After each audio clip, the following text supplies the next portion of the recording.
some bad publicity. As the dust surrounding the storm of bigoted remarks made by celebrities such as comedian Michael Richards and Grey's Anatomy actor Isaiah Washington begins to settle, a local university has found itself twirling in controversy. Clemson University was thrusted into the national spotlight after photos were released on Facebook.com. The photos were taken at a gangster theme party at an off-campus apartment at Clemson on the Martin Luther King Jr. holiday. In these photos, students appeared to mock blacks by taping 40-ounce malt liquor bottles to the palms of their hands, stuffing the backs of their pants, and one student even went so far as to paint his upper body with black paint. We took these photos around campus to see how students would react. Very, very racist, very stereotypical, because not all African Americans have big butts. So that's a hot mess. Malt liquor, that's a stereotype within its own self. I don't drink malt liquor. I don't drink liquor at all. Like him painting himself black, that's very stereotypical and it's very racist. That ended up going too far and becoming offensive. Was probably not a well thought out plan. It certainly is in poor taste and poor judgment, in my opinion. While everyone we showed these photos to agreed that the students were wrong and that there was a lapse in judgment, not everyone agreed that these students were racist.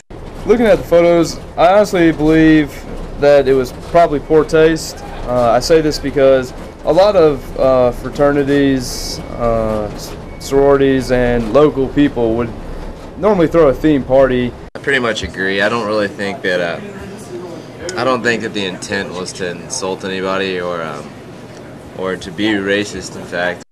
Clemson held an open forum at the university to discuss the pictures and allow members of the Clemson community to speak. Quentin James, president of the Furman NAACP, attended the meeting. There were community members there. The meeting was actually closed to everyone outside of Clemson students.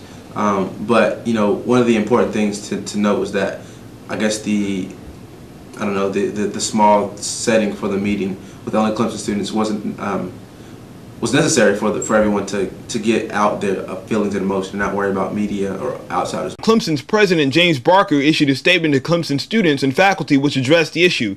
He says, quote, "I was appalled, angered, and disappointed when I learned that a group of Clemson students participated in activities at an off-campus apartment that appeared to mock and disparage African Americans." He goes on to say that many people have been offended and deeply hurt, and said that Clemson is responding appropriately. Several of the students who attended the party have issued unsigned letters of apology and say that they didn't mean to offend anyone with these photos and that this was their way of celebrating the King holiday.